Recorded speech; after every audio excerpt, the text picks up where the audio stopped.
এক একটি দিন অতিবাহিত হচ্ছে একটি অগণতান্ত্রিক পরিবেশে, একটি ফ্লুইড পরিবেশে, জনগণের কাছে জবাবদিহি, জনগণের কাছে দায়বদ্ধ, এইরকম একটি সরকারের অপেক্ষায় সবাই আছে।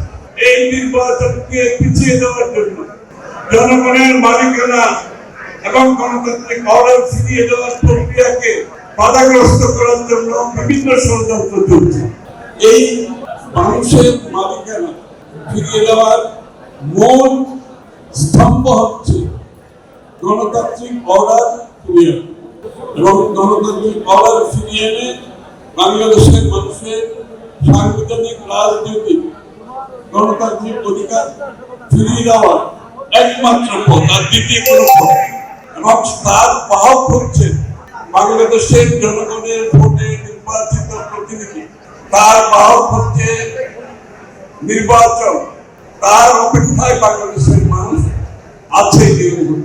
এক একটি দিন অতিবাহিত হচ্ছে একটি অগণতান্ত্রিক পরিবেশে, একটি ফ্লুইড পরিবেশে, যেখানে জনগণের প্রতিনিধি দেশ পরিচালনা করছে, যেখানে জনগণের দৈনন্দিন জীবনের সুখ দুঃখের কথা শোনা সেই দায়িত্বপূর্ণ, জনগণের কাছে জবাবদিহি, জনগণের কাছে দায়বদ্ধ, এইরকম একটি সরকারের অপেক্ষায় সবাই আছে।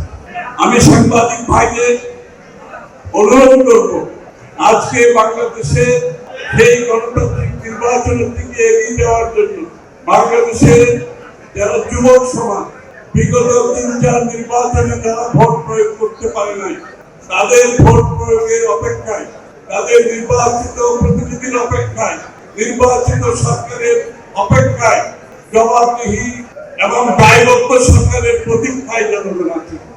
ইতিমধ্যে এই নির্বাচনকে পিছিয়ে দেওয়ার জন্য, জনগণের মালিকানা এবং গণতান্ত্রিক অর্ডার ফিরিয়ে দেওয়ার প্রক্রিয়াকে বাধাগ্রস্ত করার জন্য বিভিন্ন ষড়যন্ত্র চলছে। বিভিন্ন পক্ষ, যাদের কোনো জনসমর্থন নাই, যারা জনগণের উপর আস্থা রাখতে পারছে না, তারা বিভিন্ন ধরনের আজকে বক্তব্য দিয়ে একটি জনগণের মনে সংশয় সৃষ্টি করছে। তাই মিডিয়াকে আমার অনুরোধ, আজকে মিডিয়ার প্রধান রোল হবে এই প্রেক্ষাপটে তারা বিগত 16 বছর অনেক কষ্টের মধ্যে থেকেও অনেকগুলো মিডিয়া তাদের ভূমিকা পালন করেছে। কিন্তু আজকে আমরা একটি মুক্ত বাংলাদেশের স্বৈরাচারকে বিতাড়িত করে, ফ্যাসিস্টকে বিতাড়িত করে আমরা গণতান্ত্রিক উত্তরণের পথে চলছি। এই সময় আগামী দিনে যত তাড়াতাড়ি সম্ভব জনগণের নির্বাচিত সরকার প্রতিষ্ঠায় মিডিয়ার ভূমিকা যথেষ্ট গুরুত্বপূর্ণ। তারা মিডিয়াকে প্রভাবিত করার চেষ্টা করছে, তারা বিভিন্নভাবে মিডিয়ার উপর চাপ সৃষ্টি করার চেষ্টা করছে। আপনাদেরকে সাবধান থাকতে হবে।